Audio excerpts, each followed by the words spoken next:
देखिए बेटे, आज स्टार्ट करेंगे हम पेपर थर्ड की थर्ड यूनिट। क्या क्या है इसमें यूनिट थर्ड में? Learning, concept, importance, type and factor affecting learning. उसके बाद कंसेप्ट ऑफ ई लर्निंग, उसमें आप एम लर्निंग और ऑनलाइन लर्निंग पढ़ोगे। Constructivism, learning style, Flander interactional analysis, concept, procedure and significance in teaching learning, use of ICT in teaching learning process. ठीक है, ये आपकी यूनिट थर्ड का पूरा सिलेबस है। ठीक है। लर्निंग, लर्निंग का मतलब क्या होता है भाई? जब कोई भी व्यक्ति कोई नॉलेज स्किल को क्या करता है, एक्वायर करता है, सीखता है, तो वही क्या कहलाता है आपका लर्निंग, यानी कि अधिगम कहलाता है। ठीक है। जब एक व्यक्ति के बिहेवियर में ज्ञान के कारण एक स्थायी परिवर्तन होता है, तो वो जो परिवर्तन होता है वही क्या कहलाता है आपका लर्निंग कहलाता है। ठीक है। अधिगम क्या है भाई? हम कैसे सीखते हैं, हम किस प्रकार सीख सकते हैं, ये सारे प्रश्नों के उत्तर हमें कहाँ से मिलेंगे? लर्निंग से मिलेंगे। ठीक है। लर्निंग क्या होती है? एक कॉन्टिन्यूस प्रोसेस होती है, ये लगातार चलती रहती है, जीवन पर्यंत आप कुछ ना कुछ सीखते ही रहते हो। यानी कि आप जन्म से लेकर मृत्यु तक कुछ ना कुछ सीखते ही रहते हैं। ठीक है। अगर इजी वे में बोला जाए तो लर्निंग का अर्थ, जब भी हम कोई नई नॉलेज लेते हैं या कोई भी स्किल को अधिग्रहण करते हैं, किसी भी स्किल को एक्वायर करते हैं, तो वही क्या कहलाता है आपका लर्निंग कहलाता है। ठीक है। अब अलग अलग लोगों ने क्या है, इसकी अलग अलग डेफिनेशन दी है। तो लो मैं पी लूं इसको। ठीक है। तो डिफरेंट डिफरेंट लोगों ने क्या है भाई, डिफरेंट डिफरेंट व्यूज यहाँ पे दिए हैं। जिसके भी व्यूज आपको इजी लगे उसके आप कर सकते हो। गेट्स के अकॉर्डिंग जो भी आपके एक्सपीरियंस है, एक्सपीरियंस के द्वारा आपके बिहेवियर में जो चेंजेस होते हैं वही क्या कहलाता है? अधिगम कहलाता है, वही आपकी लर्निंग कहलाती है। ठीक है। यानी कि आपने एक्सपीरियंस किया किसी चीज को, और एक्सपीरियंस करने के बाद आपने कुछ नई चीज सीखी, उसी को आप क्या बोल रहे हो? लर्निंग बोल रहे हो। ठीक है। मीनिंग क्लियर है लर्निंग का? Yes ma'am. ठीक है। क्योंकि जितनी बार देखोगे बेटा, मेन बात जो थी वो एक ही है। ठीक है। कि आप जो भी सीख रहे हो और उसके कारण जो भी आपके बिहेवियर में चेंज आया है वही लर्निंग है। और आप क्या है, लर्निंग के जरिए धीरे धीरे अपने इन्वायरमेंट में भी एडजस्ट हो जाते हो। ठीक है। मनुष्य जन्म से लेकर सीखना प्रारंभ करता है और मृत्यु तक कुछ ना कुछ सीखता ही रहता है। इसके डेफिनेशन आ गई। अब लर्निंग में कुछ परिभाषाओं के आधार पर निम्नलिखित बातें स्पष्ट होती है। अब इन्होंने जो डेफिनेशन दी है उन डेफिनेशंस के आधार पर कुछ बातें इन्होंने दी है। लर्निंग मुख्यतः स्टिमुलस की सिचुएशन की पुनरावृत्ति के कारण होता है। सीखना उद्देश्यों लक्ष्यों को निर्धारित करता है। सीखना व्यवहार में प्रगतिपूर्ण स्थानांतरण है। देखो भाई, ये बहुत सारी बातें दे रखी है, दो चार बातें याद कर लेना। एक तो जो लर्निंग है वो एक लॉन्ग लाइफ चलने वाली प्रोसेस है। लर्निंग हमारे बिहेवियर में चेंज करती है। लर्निंग हमें क्या है भाई, अडेप्टेशन में मदद करती है, यानी कि हमें कहीं पे भी एडजस्ट होना है, किसी भी नए इन्वायरमेंट में जाते हैं तो वहां पर हमें एडजस्ट होने में हेल्प करती है। ये नई नई हमें एक्टिविटीज सिखाती है। ये हमारे इन्वायरमेंट की उपज है। ये हमारे बिहेवियर में क्या करती है, थोड़ा सा मॉडिफाई करती है हमारे बिहेवियर को। हमारे जो भी ऑब्जेक्टिव हैं और जो भी हमारे गोल्स हैं वो उनको अचीव करने में हमारी हेल्प करती है। ठीक है। तो ये सारी बातें आपकी किस में आती है? लर्निंग में। उसके बाद दे रखा है आपके में नेचर ऑफ लर्निंग। ठीक है। इम्पोर्टेंस कंसेप्ट क्लियर हो गया। उसके बाद इम्पोर्टेंस, नेचर एंड इसके टाइप। देखिए भाई, अब बात आती है नेचर ऑफ लर्निंग। लर्निंग का नेचर कैसा है भाई? लर्निंग है जब भी बच्चे सीखते हैं, चाहे कोई बड़ा व्यक्ति सीख रहा है चाहे कोई बच्चा सीख रहा है, तो इसमें क्या होती है, हमारी मेंटल एक्टिविटी होती है। ठीक है। सीखने के अंदर हमारी क्या होती है, हमारी जो मानसिक क्रियाएं हैं वो इससे प्रभावित होती है। इसमें क्या है, ये हमारी लर्निंग क्या है, एक ऐसी प्रोसेस है जिसके अंतर्गत हम अपने एक्सपीरियंस और ट्रेनिंग के माध्यम से कुछ नई चीजें अपने बिहेवियर में लेके आते हैं। ठीक है। और कोई भी चीज जब हम सीखते हैं तो हमारे इंटरेस्ट के अकॉर्डिंग सीखते हैं। आप लोगों का इंटरेस्ट है तभी आप मेरी क्लास में आए हो, क्योंकि आपकी सीखने के अंदर रुचि है, आप पढ़ना चाहते हो। ठीक है। तो ये क्या है, नेचर के अंदर आपकी लर्निंग के अंदर क्या होना चाहिए,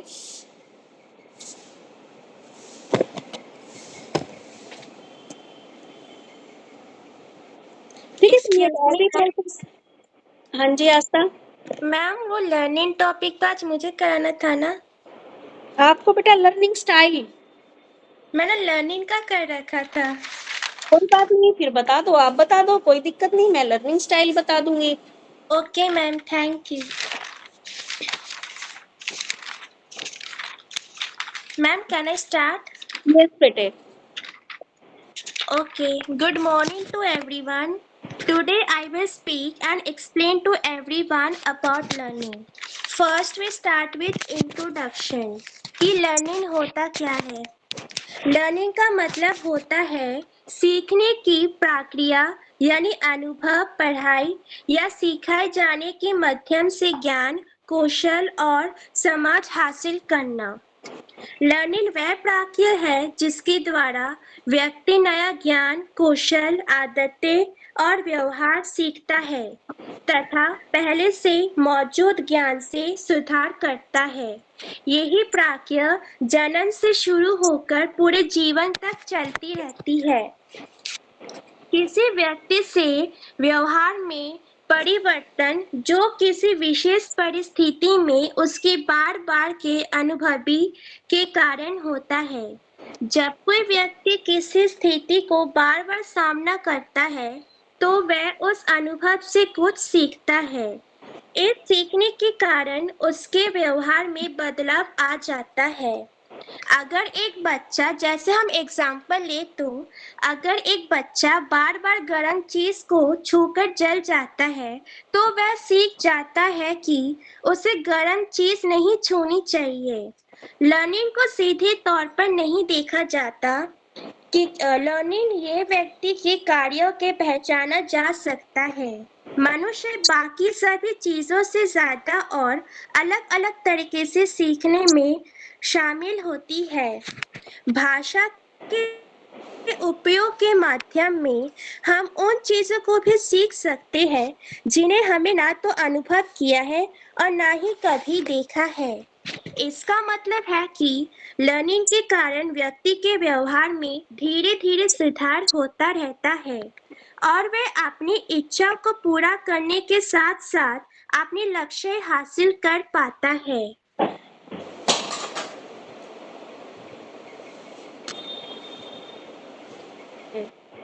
लर्निंग में होने वाला परिवर्तन नहीं बल्कि लंबे समय तक टिकने वाला होना चाहिए। अब हमने लर्निंग के बारे में पढ़ लिया, अब हम पढ़ेंगे ट्रांसफर ऑफ लर्निंग का अर्थ क्या होता है। जब व्यक्ति एक स्थिति में सीखी गई चीजों जैसे ज्ञान, कौशल या अनुभव का उपयोग किए दूसरी स्थिति में करता है, मतलब होता है एक जगह सीखी गई बात दूसरी जगह काम आ जाए तो वही ट्रांसफर ऑफ लर्निंग होता है। Nature of learning, there have 7 types of learning. First, continuous processes. Second, change in behavior. Third, based on experience. Four, goal oriented. Five, active processes. Six, individual differences. 7, relatively permanent change. पहला हमारा आता है continuous processes. Continuous processes का मतलब होता है सीखना जन्म से लेकर जीवन। थर्ड होता है हमारा बेस्ड ऑन एक्सपीरियंस। इसका मतलब होता है ये अनुभव और अभ्यास ही होता है। मतलब जब कोई व्यक्ति अनुभव करता है और उस लर्निंग को अभ्यास अच्छे से सीखने की क्षमता करते हैं तो तभी उसको ये लर्निंग समझ आता है। गोल ओरिएंटेड, सीखना किसी लक्ष्य को प्राप्त करने के लिए होता है। मतलब अभी हम जो सीख रहे हैं तो वो हमारे गोल अचीवमेंट के लिए काम आता है, मतलब हम उसको अपने लक्ष्य तक ले जाना चाहते हैं। फोर्थ होता है हमारा एक्टिव प्रोसेसेस। हर व्यक्ति अलग तरीके और गति से सीखता है, मतलब हर व्यक्ति के अलग अलग मेथड होते हैं सीखने के, तो हर व्यक्ति अपने अलग तरीके और गति से वो सीखता है। फिफ्थ हमारा होता है इंडिविजुअल डिफरेंसेस। सीखने में होने वाला बदलाव लंबे समय तक बना रहना वाला। अब हम पढ़ेंगे characteristics of learning. Learning of growth, इसका मतलब होता है कि जैसे जैसे हमारी उम्र बढ़ती है वैसे वैसे हमारी लर्निंग मतलब जो सीखने की जो हमारी इंटरेस्ट होती है वो हमारी जल्दी जल्दी बढ़ती रहती है। जैसे हमारा फिजिकल ग्रोथ,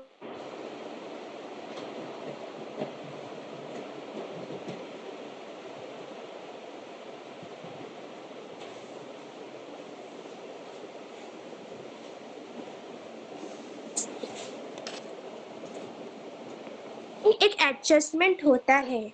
व्यक्ति के जीवन में आने वाली नई परिस्थितियों के साथ सवय को उचित रूप से समाजित करने में समय बनाते हैं।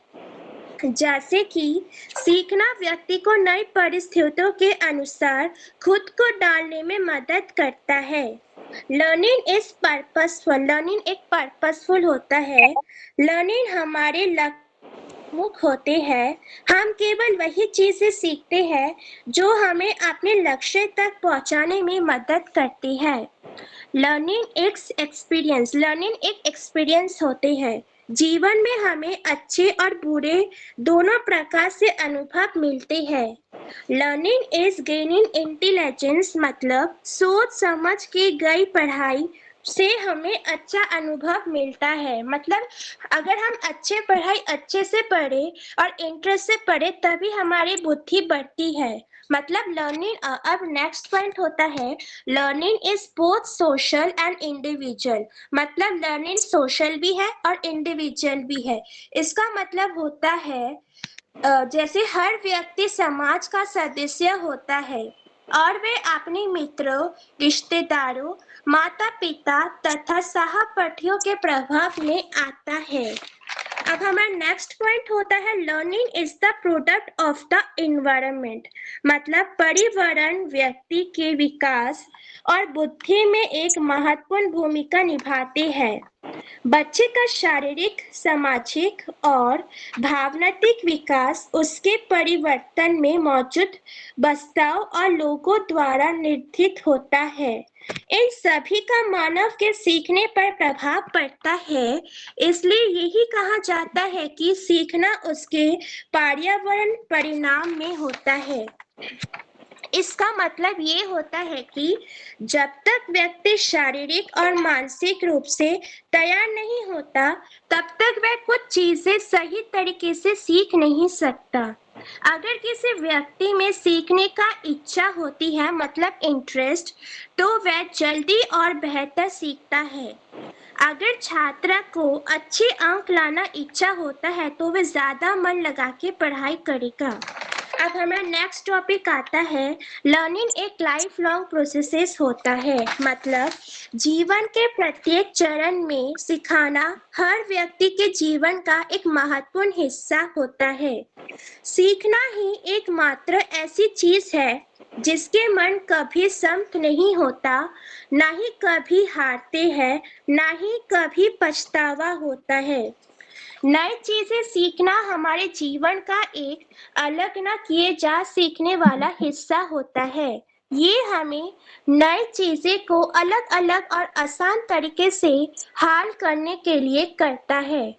बिना किसी कठिनाई और समस्या के आगे बढ़ने के लिए सीखना हमारे जीवन में लगातार हो रहे बदलावों से निपटने का एक महत्वपूर्ण साधन बन जाता है। मानव मन हमेशा जिज्ञासु रहता है और नए चुनौतियों की तथा अवसरों की खोज करने में कभी संकोच नहीं करता। मानव के सीखने की प्रक्रिया बचपन से ही शुरू हो जाती है। जैसे बच्चा चलना सीखता है, भाषा को समझना सीखता है और बोलने का प्रयास करता है। लर्निंग कम्युनिकेशन स्किल्स और लीडरशिप स्किल्स को इम्प्रूव करती है। अब हम पढ़ेंगे इम्पोर्टेंस ऑफ लर्निंग। पहला होता है learning leads to boost confidence. इसका मतलब होता है यदि कोई व्यक्ति अपने लक्ष्य को प्राप्त कर रहा है तो यही उसका सेल्फ कॉन्फिडेंस को बढ़ाने में मदद करता है। दूसरा होता है learning unlock the door of new opportunities. इसका मतलब होता है सीखने से ज्ञान और कौशल की समझने में मदद करता है जो हम अपने आप को विकसित करने में सहायता करते हैं ताकि हम जीवन में अपनी इच्छित लक्ष्य की प्राप्त कर सके। हम एक बार में सभी जानकारी नहीं जान सकते हैं। Third one is learning keeps energetic. इसका मतलब होता है हम अपने जीवन में कई तरह की चुनौतियों और बदलावों का सामना करते हैं। जीवन हमेशा एक जैसा नहीं रहता, इसमें कभी सुख होता है तो कभी कठिनाई भी आती है। हमारे जीवन में कई परिस्थितियां अचानक आ जाती है और हमें किसी भी तरह उस परिस्थितियों को सामना करना पड़ता है। यही हमारे सोचने की क्षमता की बढ़ावा आता है जिससे हम समस्या की कई समाधान के सकते हैं। जैसे फॉर एग्जाम्पल कोविड-19 महामारी को स्थिति अचानक हर किसी के जीवन में आ गई। कई लोगों की नौकरियां चली गई, लेकिन लोगों ने अपने सीखी हुई कौशल का इस्तेमाल करके आगे बढ़ने और नए मौके खोजने की कोशिश की। बहुत से लोगों ने घर से छोटे छोटे काम या विज्ञान शुरू किया। फॉर एग्जाम्पल जैसे कुछ लोगों ने घर से ही ऑनलाइन कपड़े बेचना शुरू किया, कुछ ने खाना बनाकर डिलीवरी शुरू किया और कुछ ने ऑनलाइन पढ़ाना शुरू किया, यानी कि ऑनलाइन ट्यूशन। नेक्स्ट हमारा आता है A learn is formulate for unexpected substances। इसका मतलब होता है जब हमारे जीवन में नए अवसर आते हैं तो वह हमें उनका उपयोग करने का मौका देते हैं। मतलब जब हमारे लाइफ में न्यू अपॉर्चुनिटीज आती है तो हम अपने लाइफ में जो अपॉर्चुनिटीज पाने की कोशिश करते हैं तो वो हमको अच्छे से उपयोग करने में मदद करते हैं और जीवन में हमें खुशी प्रदान करते हैं। हम इसके आदत डाल लेते हैं और अधिक जानकारी सीखने की कोशिश करते हैं जिससे हम अपने करियर में आगे बढ़ सके। जब हम अंदर से खुश होते हैं तो अपने आप हम अच्छे से अपना सक्रिय महसूस करने लग जाते हैं। तो फिर हम जब अच्छे से सीखने की क्षमता बढ़ाते हैं तो हम अधिक सीखने के लिए तैयार हो जाते हैं। Now we come to types of learning. There have 4 types of learning. First one is motor learning. इसका मतलब होता है व्यक्ति की इन्हें अपने सामान्य जीवन को बनाए रखने के लिए सीखना। मतलब हर व्यक्ति को अपना सामान्य जीवन बनाने के लिए सीखना का महत्वपूर्ण होना चाहिए, जैसे चलना, दौड़ना, स्केटिंग करना, कार चलाना और चढ़ाई करना। Second one is variable learning. यही मनुष्य के लिए सबसे महत्वपूर्ण प्रकार सीखना है क्योंकि इसमें औपचारिक शिक्षा की भी परिस्थितियां भी शामिल होती है और अनौपचारिक सीखना भी शामिल होती है। सीखने में भी भाषा शामिल होती है, जैसे हम बोलते हैं, संकेत, चित्र, प्रतीक, शब्द और ध्वनि आदि। अब हम आते हैं कंसेप्ट ऑफ लर्निंग। इसका मतलब होता है यही सीखने का ऐसा प्रकार है जिसमें सोचना, तर्क करना का होता है। हम बचपन से ही अलग अलग कंसेप्ट सीखते हैं। कंसेप्ट बहुत छोटी उम्र से शुरू हो जाती है। बच्चे बहुत कम उम्र में अपने आसपास के वातावरण के अलग अलग चीजों को समझने की कोशिश करते हैं और उनके लिए अलग अलग नाम और जोड़ लेते हैं। फॉर एग्जाम्पल जैसे फल, आदमी, लड़की। कंसेप्ट लर्निंग में 2 एब्स्ट्रैक्शन और जनरलाइजेशन। अब हम आएंगे लर्निंग ऑफ प्रिंसिपल्स का मतलब क्या होता है। व्यक्ति, विज्ञान, समित विकिरण आदि से जुड़े कुछ नियम को सीखते हैं। जैसे अब हम आते हैं प्रॉब्लम सॉल्विंग।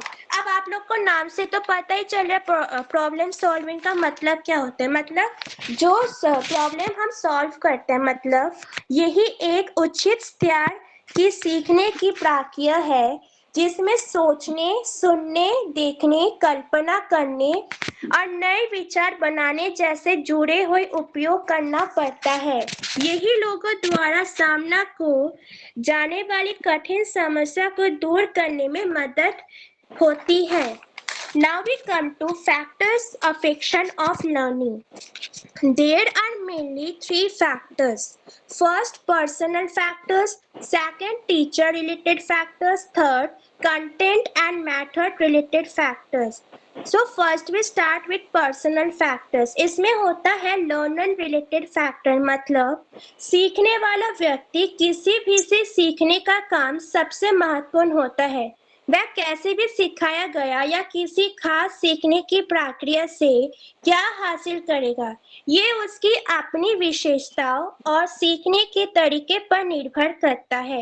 मतलब learners physical and mental learner, मतलब सीखना व्यक्ति के शारीरिक और मानसिक सुविधा से बहुत प्रभावित होता है, विशेष रूप से उस समय जब वे कुछ नया चीजें सीख रहा होता है।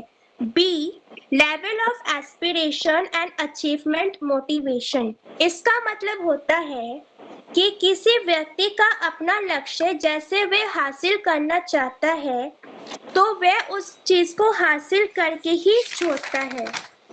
Third, teacher related factors. इसका मतलब होता है शिक्षण सीखने की प्रक्रिया में शिक्षक सबसे महत्वपूर्ण भूमिका निभाते हैं और इसलिए वह बच्चों को सीखने से जुड़े गतिविधियों के लिए जिम्मेदार होता है। नॉलेज ऑफ द सब्जेक्ट, मतलब हमको उस सब्जेक्ट की नॉलेज होना चाहिए, जैसे विषय का सही ज्ञान बहुत जरूरी होता है।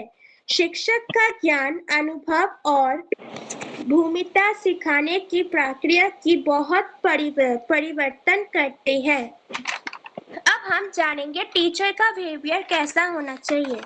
शिक्षक का व्यवहार छात्र के सिखाने पर बहुत प्रभाव डालता है। एक अच्छे शिक्षक में सभी आवश्यक गुण होना चाहिए, जैसे सहानुभूति, सहयोग की भावना, मधुर स्वभाव और बिन मात्रा। यही सभी ऐसा गुण है जो हमेशा शिक्षक के व्यवहार में दिखाई देना चाहिए। अब हम आएंगे क्लास मैनेजमेंट एंड सेंट्रल। उचित कक्षा प्रबंधन करने के लिए एक शिक्षक को कक्षा को संभालना आना चाहिए। अब हम आएंगे कंटेंट रिलेटेड फैक्टर्स, मतलब पहला ए होता है इफेक्ट ऑफ प्रीवियस एक्सपीरियंस, मतलब नए सीख पुराने सीख पर ही निर्भर करती है। बी होता है मीनिंगफुल्स ऑफ मटेरियल, मतलब होता है कि सामग्री में कोई अर्थ होता है और उसका संबंध सिखाने वाले की पिछले अनुभवी और जानकारी से जुड़ा होता है। सी होता है डिफरेंट मटेरियल, ये सिखाने का एक और महत्वपूर्ण कारक है। जब किसी पाठ में 20% से अधिक कठिन शब्द होते हैं तो उसे पढ़ने का कार्य बहुत कठिन हो जाता है। अब हम आएंगे अपने थर्ड पॉइंट में प्रोसेसेस रिलेटेड टू फैक्टर्स। इसका मतलब होता है नई सीख को पुराने सीख से जोड़ना, अलग अलग विषयों को आपस में जोड़कर समझना, अच्छे और सही पढ़ना, सीखने को विधियों को चुनना, जैसे खोज करके सीखना और प्रयोग करके सीखना। Thank you everyone. Ma'am it's done.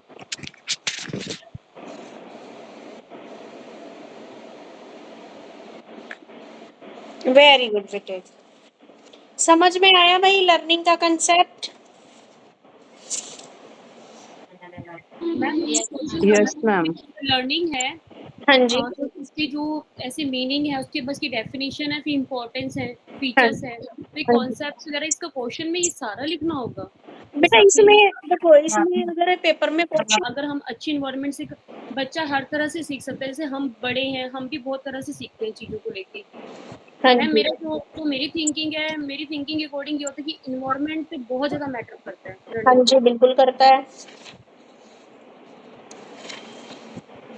और कौन से फैक्टर हैं?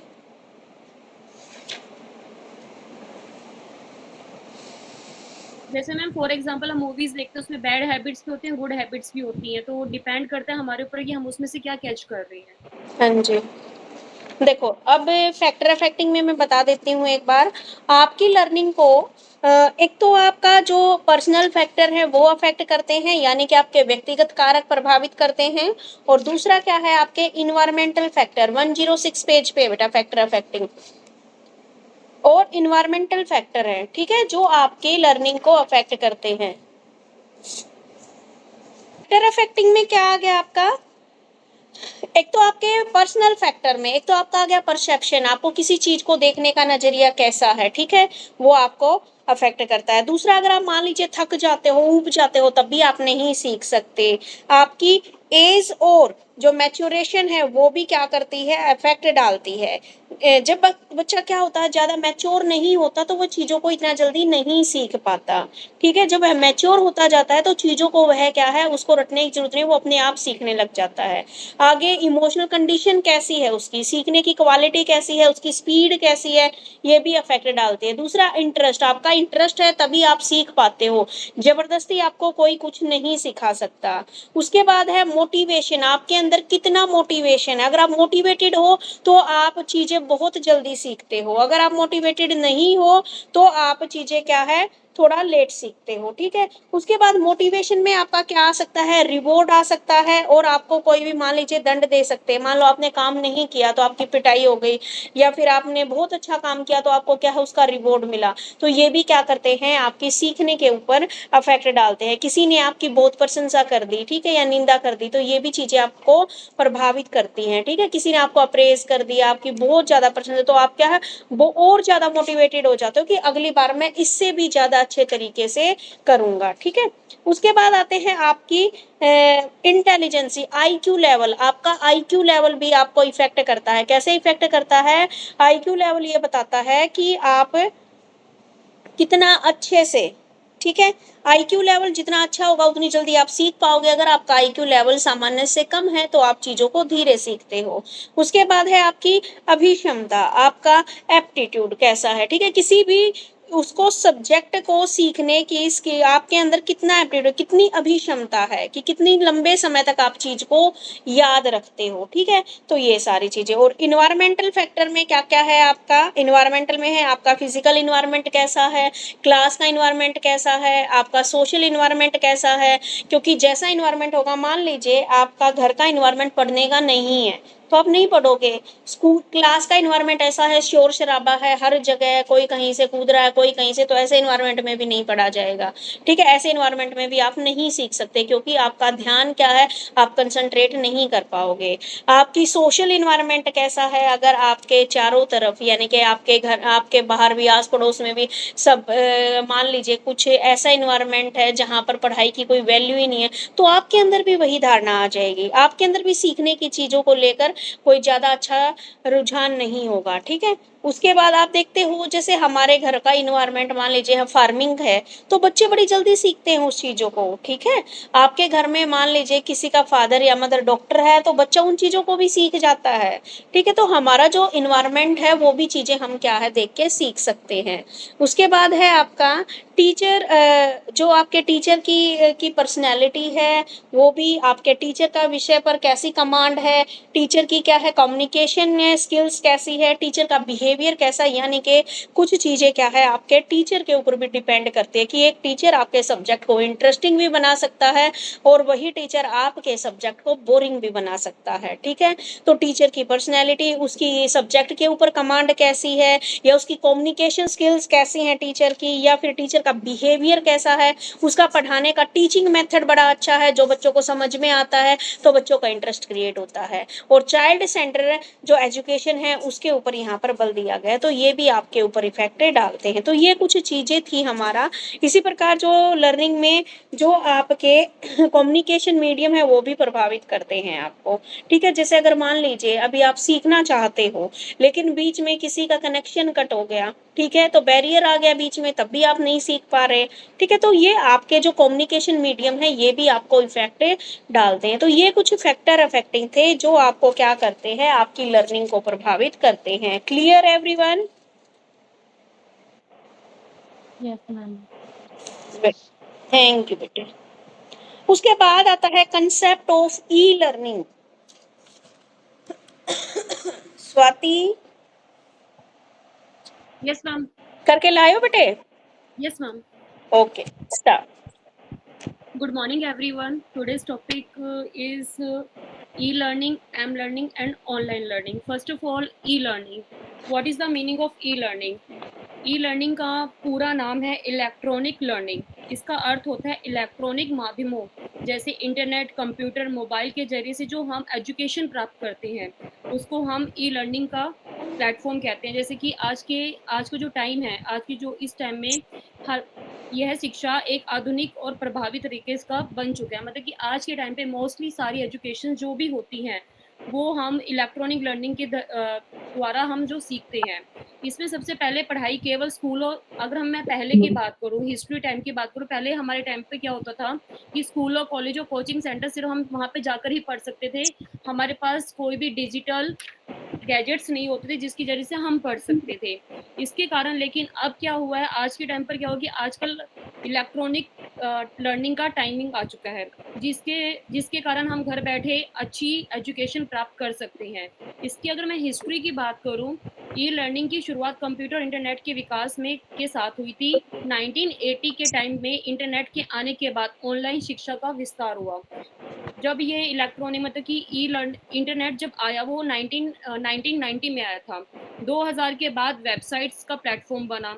आज के समय में बायजू, अनअकैडमी और खान अकेडमी जैसे प्लेटफॉर्म इसी और लोकप्रिय बना दिया। जैसे कि आजकल अब खान सर, फिजिक्स वाला, ये बहुत सारे ऐसे प्लेटफॉर्म है जो ऑनलाइन क्लासेस बच्चों को देते हैं। जिसकी वजह से कुछ बच्चे ऐसे होते हैं, स्टूडेंट्स ऐसे होते हैं जो पे नहीं कर सकते, जा नहीं सकते, वर्किंग नहीं होते, उनके लिए ई लर्निंग बहुत बेनिफिशियल है।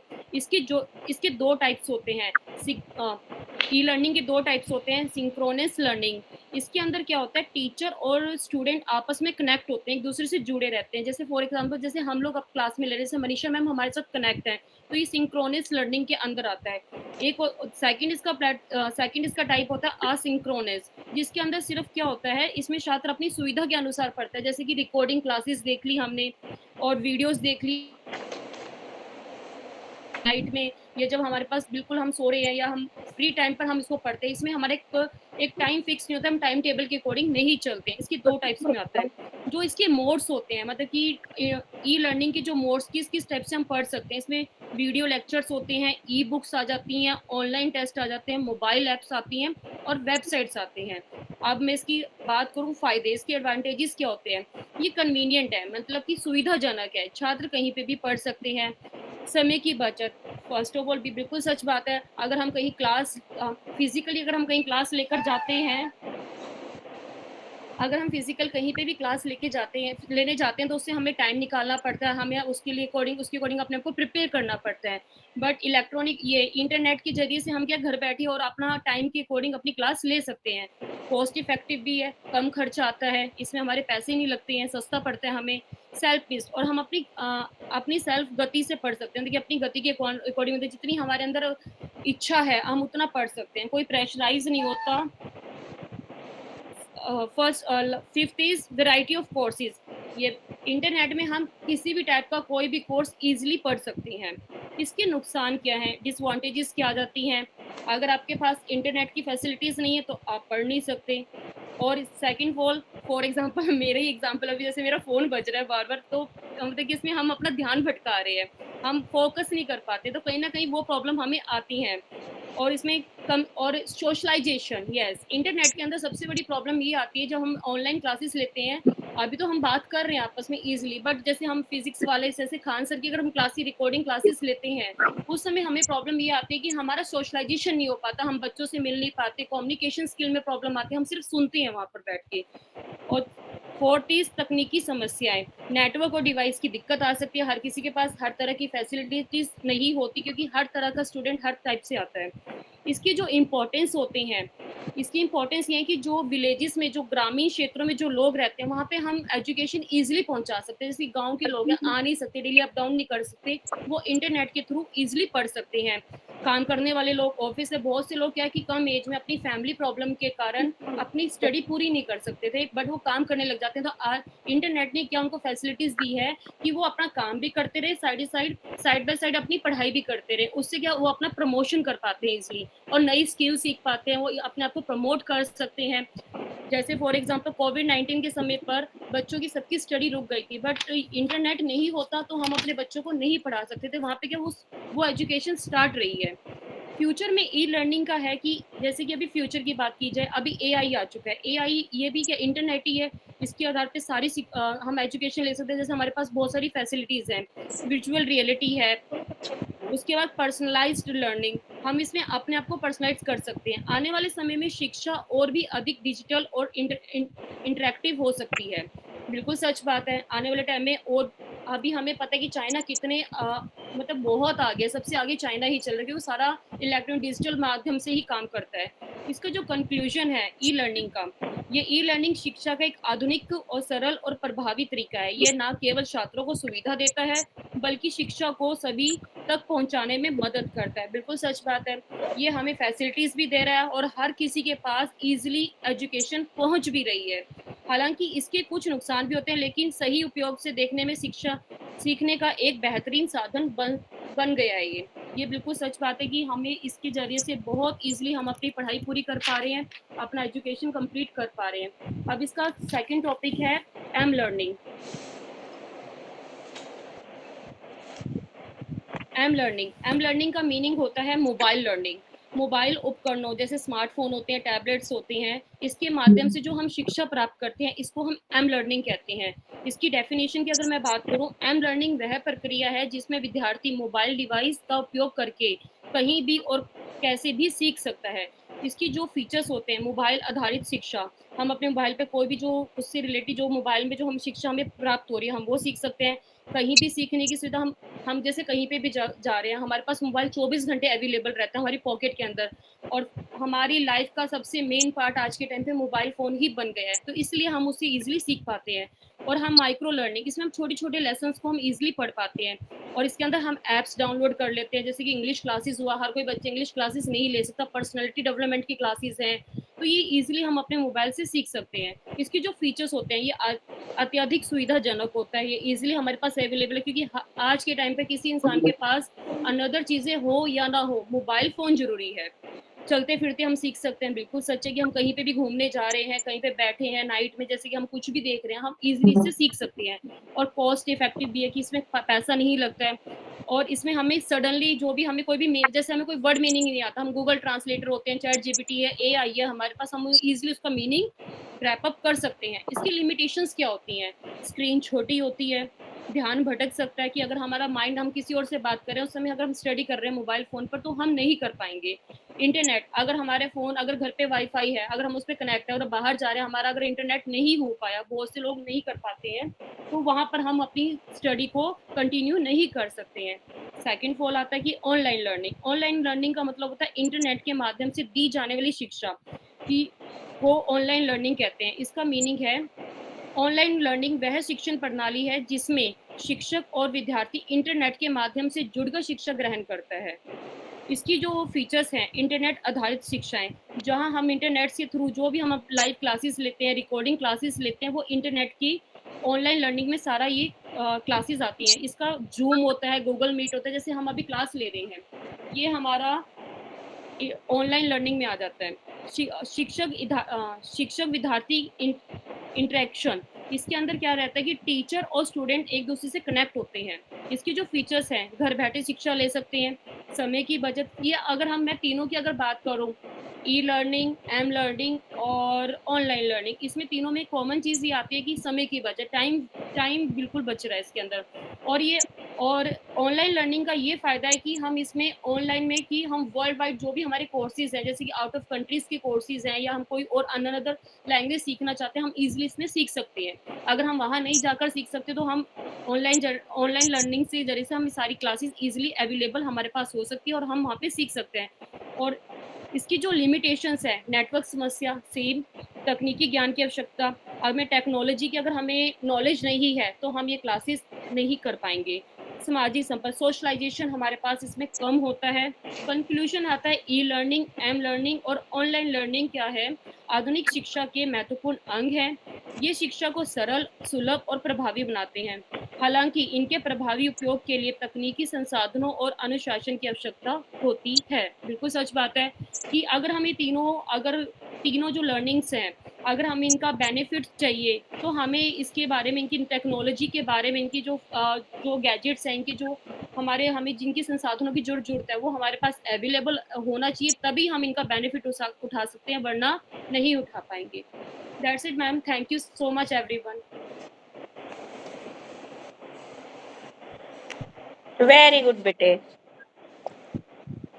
मैम मैंने थोड़ा शॉर्ट में लिखा था अपने अकॉर्डिंग, तो इसीलिए। नहीं, सारे लाइव एग्जांपल लिए हैं आपने, बुकिश लैंग्वेज नहीं थी बिल्कुल भी। समझ में आ गया बेटा सबको? Yes ma'am.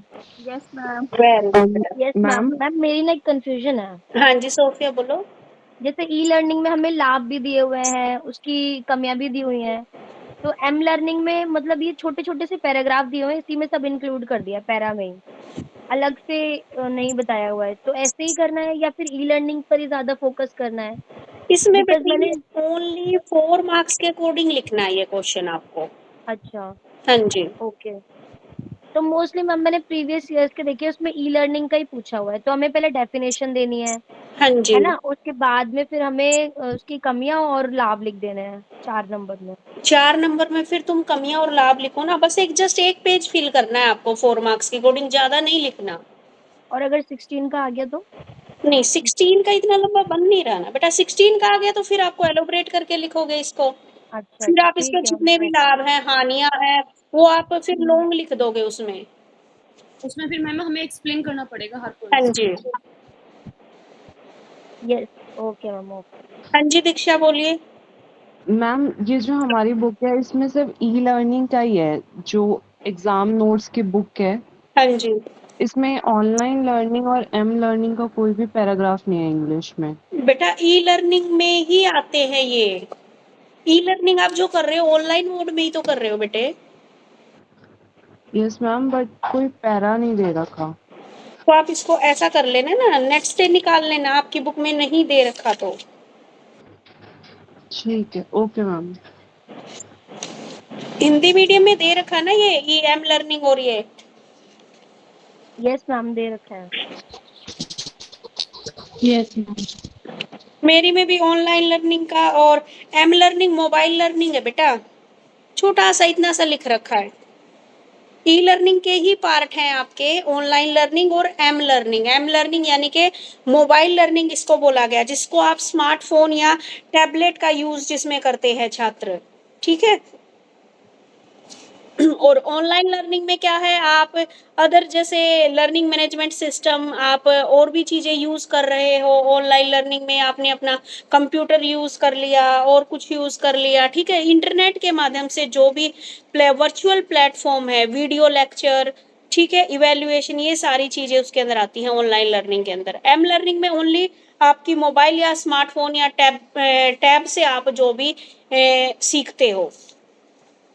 इनका एक एग्जांपल है, जैसे गवर्नमेंट स्कूलों में बच्चों को टैब दे रखे हैं।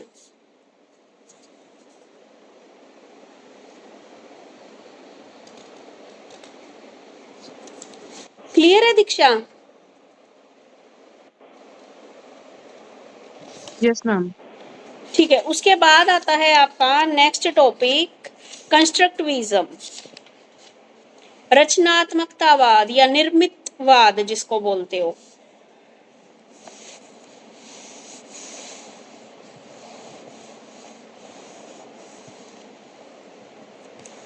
देखो बेटा क्या होता है कंस्ट्रक्टिविज्म। कंस्ट्रक्टिविज्म होता है represent a view that emphasise the active role of learner in building understanding and making sense of information. यानी कि निर्मितवाद एक ऐसा दृष्टिकोण है। हाँ जी आरती। मैम ये एक टॉपिक जो इधर रह गया है ना, लर्निंग कर्क, ये करना नहीं है मैम? लर्निंग कर्व, हाँ हाँ करना है बेटा, आ जाता है लर्निंग कर्व वाला। तो मैम ये कौन से छूट पेज गया है पे, इधर। कौन से पेज पे आपका? 111। 111, एक मिनट बता देती हूँ। लर्निंग कर्व कई बार पूछ लेता है।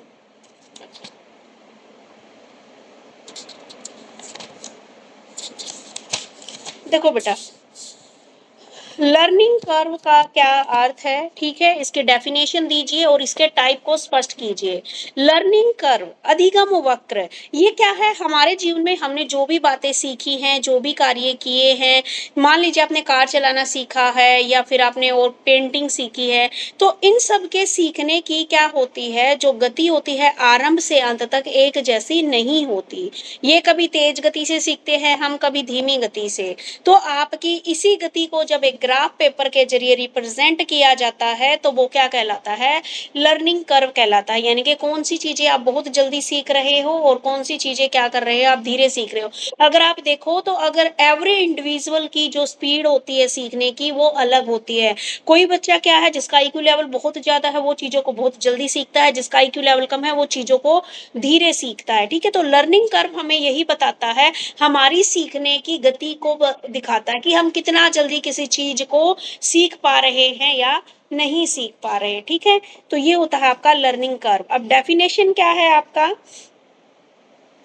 लर्निंग कर्व सीखने की क्रिया में होने वाली गति को रिप्रेजेंट करता है। ग्रेड्स के अकॉर्डिंग लर्निंग कर्व क्या है? आप जो भी सीख रहे हो, ठीक है, उसकी गति को और जो आपकी प्रोग्रेस है उसको रिप्रेजेंट करता है। उसके बाद दे रखी है आपकी लर्निंग कर्व की विशेषताएं, कैरेक्टरिस्टिक्स ऑफ लर्निंग कर्व। क्या क्या विशेषताएं हैं भाई? जो लर्निंग कर्व होते हैं वो अनियमित, इर्रेगुलर होते हैं, ठीक है। इनका आपके कोज और आपका कार्य और कारण का संबंध ज्ञात होता है। ये शारीरिक और मानसिक क्षमता की जानकारी देते हैं, हमारी फिजिकली और मेंटल एबिलिटी की नॉलेज हमें प्रदान करते हैं। हाँ जी राखी बोलिए, बोलो राखी। शिवांगी माइक ऑफ कर लो बेटा।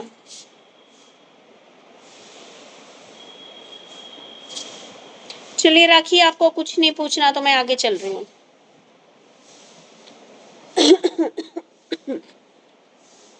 देखो बेटा, इसकी क्या क्या विशेषताएं हैं एक्सप्लेन बाद में करूंगी, पहले देखो लर्निंग कर्व क्या है? इरेगुलरिटी को दिखाता है, आपका क्या कारण है, क्या कोज है, क्या रिलेशन है उस आपकी एक्टिविटी और उसके कोज के रिलेशन को दिखाता है। आपकी फिजिकली और मेंटली जो एबिलिटी है उसको शो करता है। आपकी जो सीखने की जो प्रोग्रेस है, आपकी ओपनिंग स्टेज क्या थी, मिडल में क्या रहा और लास्ट स्टेज तक आपने कैसे क्या सीखा, इन सारी चीजों को लर्निंग कर्व दिखाता है। तो सबसे पहले बात आती है लर्निंग कर्व की इरेगुलरिटी। जो लर्निंग कर्व है वो आपकी अनियमित उन्नति प्रकट करता है, यानी कि रेगुलर नहीं, अनियमित आपकी क्या है जो प्रोग्रेस है उसको दिखाता है कि आपके कैरिकुलम में क्या कठिनाई आई, क्या वातावरण था, क्या शिक्षण विधियों में क्या दोष प्रकट हो रहे हैं। इसने एग्जाम्पल लिया है, मान लीजिए कोई स्टूडेंट किसी विषय में लगातार प्रोग्रेस करता जा रहा है और एकदम से उसे कहीं बाहर जाना पड़ जाता है, इस समय उसकी जो प्रैक्टिस है वो छूट जाती है, तो इससे उसके लर्निंग में स्वाभाविक रूप से शिथिलता आएगी, ठीक है। इसने ये बोला कि मान लीजिए एक बच्चा बहुत अच्छा पढ़ता है और बीच में मान लीजिए 10 दिन वो बीमार हो गया, तो जो उसका लर्निंग कर्व है वो वहां पर क्या हो जाएगा? स्ट्रेट हो जाएगा, यानी कि उसने कुछ पढ़ाई नहीं की और हो सकता है ज्यादा लंबे समय तक वो नहीं पढ़ पाया, तो उसका नीचे भी आ सकता है ये स्लोप, ठीक है। अब ये क्या है, क्या कार्य है और क्या इसका कारण है? लर्निंग के कर्व का, आपकी जो प्रोग्रेस है उसका क्या कारण है, उस संबंध को ये दिखाता है। जो लर्निंग कर्व है वो आपने सीखने की क्रिया, सीखने की क्रिया आप क्या एक्टिविटी कर रहे हो, मान लीजिए आप कार चलाना सीख रहे हो, ठीक है, तो जो आपके कार चलाने वाली जो क्रिया है और उससे प्रेरित करने वाले जितने भी फैक्टर्स हैं, आपको कौन से फैक्टर है जो मोटिवेट कर रहे हैं कार चलाने को, उन सब का क्या है आपसे रिलेशन दिखाता है, ठीक है। ये अच्छा और खराब दोनों हो सकता है।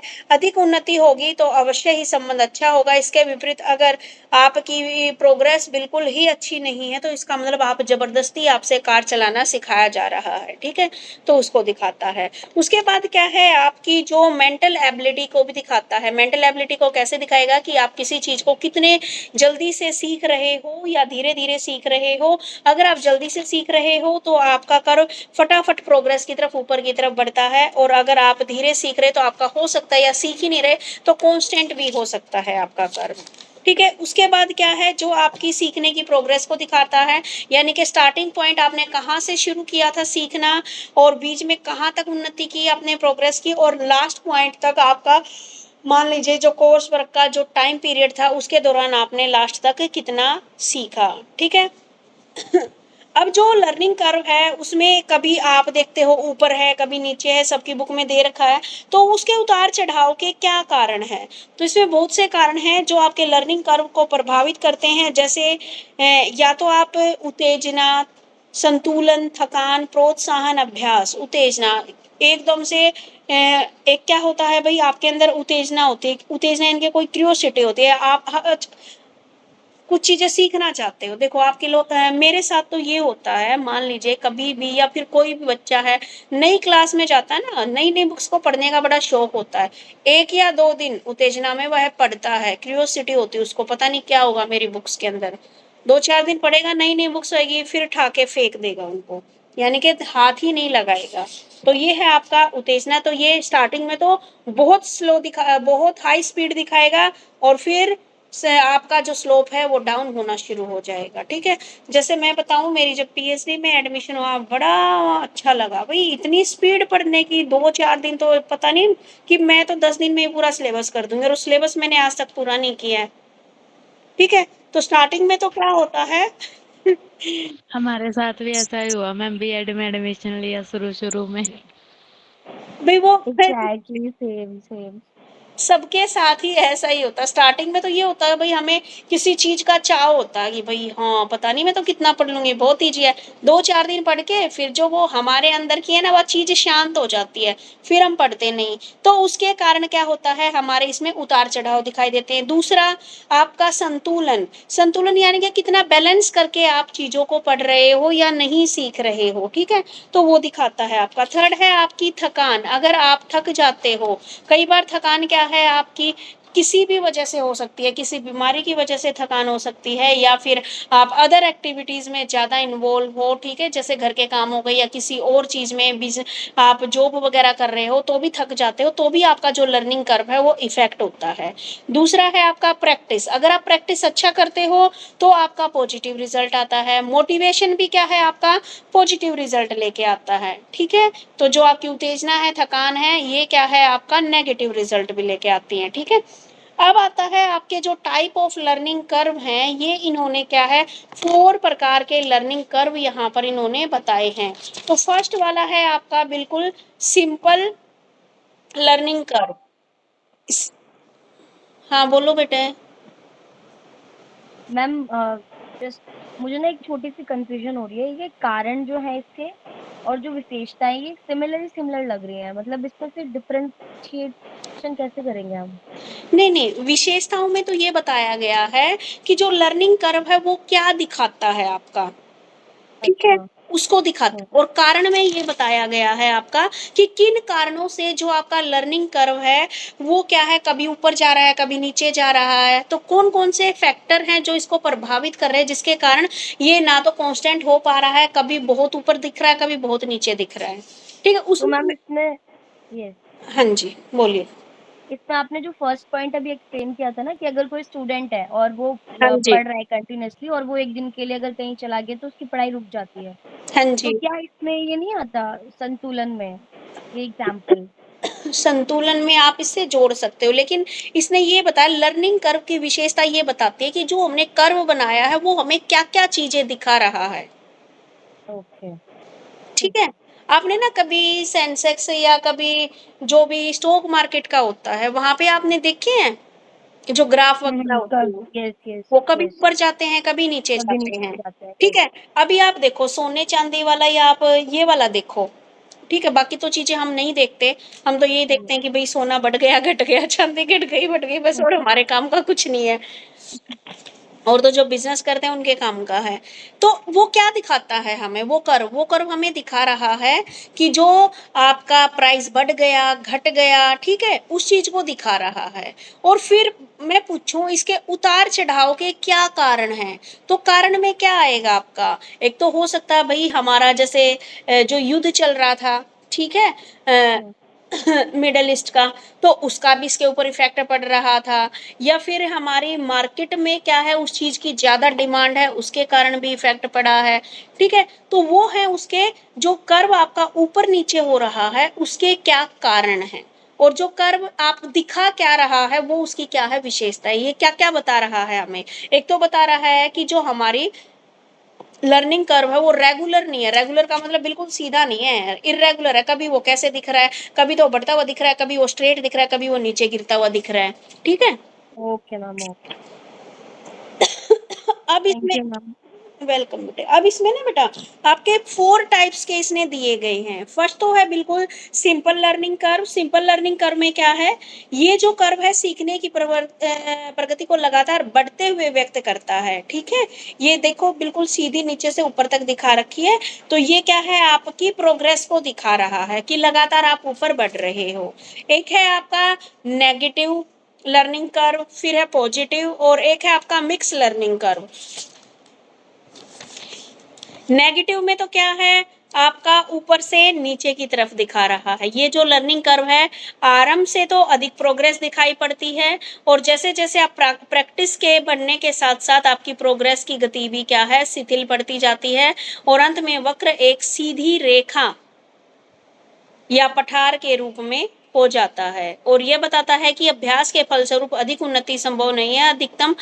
अधिकतर लर्निंग में इसी प्रकार के वक्र प्राप्त होते हैं। वर्गीकृत कागज पर जब ऐसा चित्र उभर कर आता है तो ये ऋणात्मक उन्नति सूचक या उन्नतोत्तर वक्र कहलाता है। यानी कि इसने बताया देखो 0 से लेकर जब ये 5 की तरफ जा रहा है बढ़ रहा है, 10 की तरफ जा रहा है बढ़ रहा है, लेकिन आप देखो 15 से लेकर 20 के बीच में क्या है ये बिल्कुल ये हो गया, ठीक है, मतलब स्ट्रेट हो गया और फिर ऊपर जाके बिल्कुल स्ट्रेट सीधा हो गया। तो इसने बताया है कि इस टाइप का जो वक्र है, यानी कि पहले तो आप बिल्कुल सही पढ़ रहे थे लेकिन धीरे धीरे क्या हो रहा है आपकी प्रोग्रेस बिल्कुल शिथिर हो रही है। शिथिर का मतलब कांस्टेंट होती जा रही है, यानी कि उसमें कुछ हमें प्रोग्रेस दिखाई नहीं दे रही। और पॉजिटिव में क्या है आपका जो पॉजिटिव कर्व दे रखा है वो दे रखा कि आप लगातार बढ़ रहे हो, ठीक है। यानी कि शुरू में 0 से लेकर 5, 5, 10, 25 ऊपर जाके देखो भाई, एक तो लेफ्ट हैंड साइड क्या है आपकी यूनिट दे रखी हैं, और नीचे क्या है आपके प्रैक्टिस के डेज दे रखे हैं, ठीक है। यानी कि 5 डेज में कितनी प्रैक्टिस की आपने, कितनी वो करी, तो नीचे से देखो इसको, नीचे तो दे दिए 5 दिन में प्रैक्टिस की, आपका बढ़ता हुआ दिख रहा है 10 दिन में भी, 15 दिन में भी, 20 दिन में भी, 25 में भी। 25 पे है आपका उधर से 80 के आसपास चला गया है यूनिट में, तो ये क्या है आपकी प्रोग्रेस को दिखा रहा है। और इससे ऊपर वाला क्या था भाई, उसमें जैसे ये 15 और 20 के पास जाके कांस्टेंट हो गया ये 30 नंबर पे। अब ये मुझे पता नहीं तुम लोगों को क्लियर हो रहा है या नहीं हो रहा।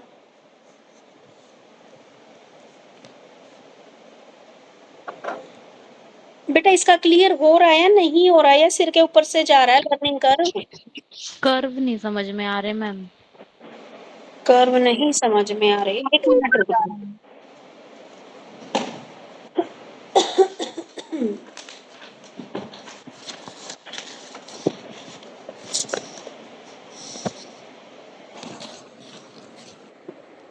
देखो आपने ये ऐसे लिया, ठीक है भाई, टेढ़ा मेढ़ा हो रहा है क्योंकि एक हाथ से मैंने ये पकड़ रखा है फोन। इधर से आपने यूनिट ले ली 5, 10, 15, 20, 25। इधर से आपने क्या ली 10, 20, 30, 40, 50, 60, ठीक है। ये तो क्या है आपके डेज कि आपने इतने दिनों तक पढ़ाई की, ये क्या है आपकी आउटपुट निकल के आई है कि इतने आपने यूनिट्स आपने कंप्लीट कर ली। जब स्टार्टिंग में से थे आप, यहाँ से आपका जो वक्र है ऐसे जाके ऐसे ऐसे ऐसे हो गया, और फिर क्या हो गया स्ट्रेट हो गया। तो ये क्या है आपका नेगेटिव कर्व है। नेगेटिव कर्व क्या है, आपने 5 डेज पढ़ाई की, 10 डेज की, उसके बाद क्या है आपका ये कांस्टेंट हो गया यहाँ पे, ठीक है। यानी कि अब आपने दिन तो ज्यादा हो गए और आपकी प्रोग्रेस क्या है कांस्टेंट हो गई है और फिर सीधी ही रह गई है, तो ये क्या है नेगेटिव। और पॉजिटिव में क्या बताया गया है आपका, ये हो गया आपका 5, 10, 15, 20, 25। मैम अभी आप कुछ बोल रहे हो क्या? हाँ मैं साथ साथ बता रही हूँ। आवाज नहीं आ रही आप लोगों को मेरी? किसी बच्चे को मैम की आवाज आ रही है क्या अभी?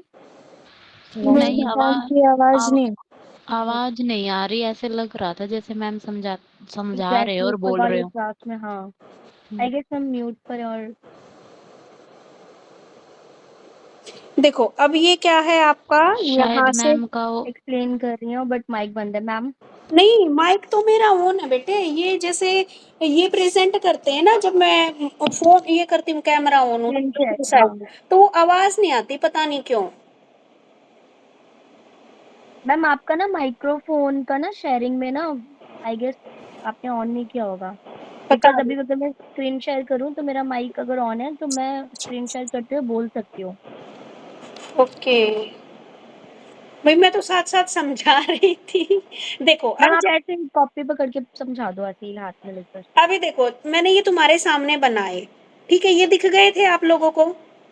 तो जो फर्स्ट वाला नेगेटिव कर्व है, अब इसमें देखो नीचे तो क्या है आपके डेज हैं कि आपने 5 दिन पढ़े, आपकी प्रोग्रेस 10 यूनिट तक चली गई। आप 10 दिन तक पढ़े, आपकी प्रोग्रेस 20 यूनिट तक चली गई। उसके बाद क्या है, जब आप 15, 20, 25 कंटिन्यूअसली पढ़ रहे हो लेकिन आपकी प्रोग्रेस वही 3 यूनिट पे ही अटकी हुई है, तो ये क्या है आपका नेगेटिव कर्व है, ठीक है।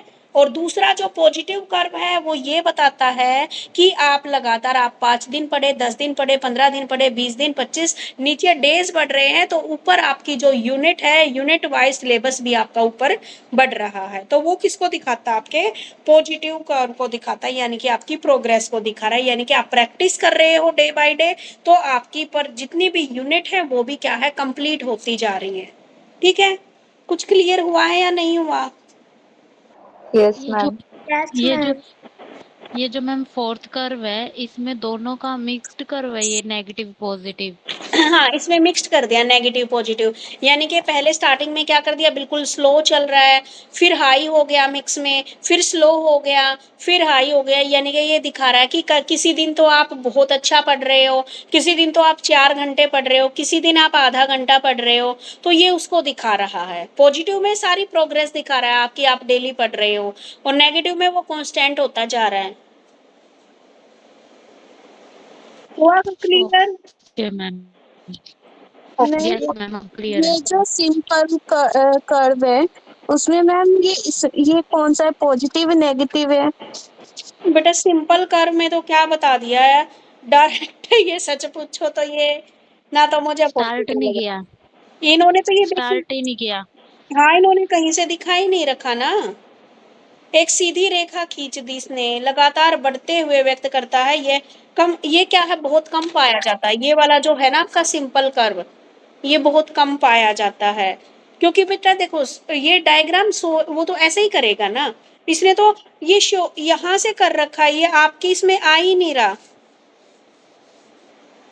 कुछ भी नहीं दिखा रखा, ये ब्लैंक है आपका जो। मैम ये लाइन ड्रॉ करनी जरूरी नहीं है ना, ये जो इसने बॉक्स बना दिया स्क्वायर टाइप में, नहीं जैसे नहीं आपने नहीं सिंपल।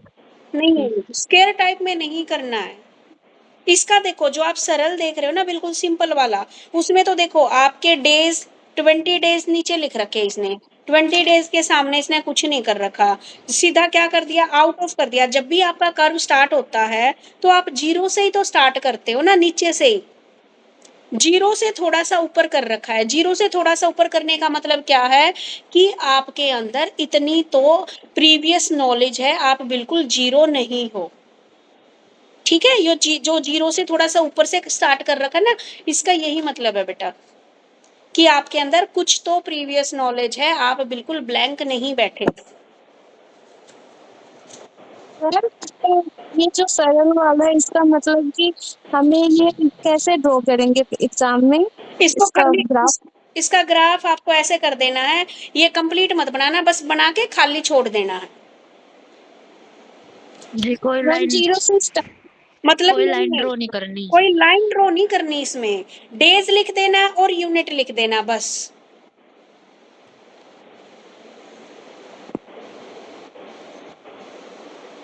मैम ये समझ ही नहीं आ रही क्या। मैम हाँ जी बेटे। एमडीयू के पेपर में ये कॉन्सेप्ट नहीं है और थर्ड यूनिट के सिलेबस में भी नहीं दे रखा ग्राफ का कॉन्सेप्ट, तो हमें करना है। नहीं, अगर नहीं दे रखा तो मत करना, लेकिन एक जो ये है ना आपका सीआरएसयू में, इसका क्वेश्चन देखा है मैंने लर्निंग कर्व का। है मैम, CRSU में है। हाँ जी। आपके में तो नहीं दे रखा, लेकिन फिर भी क्या है, इजी है, मुश्किल तो है नहीं। और ये कौन सा तुम्हें फिक्स बना के आनी है लाइनें, ऐसे ऐसे करके बना देना।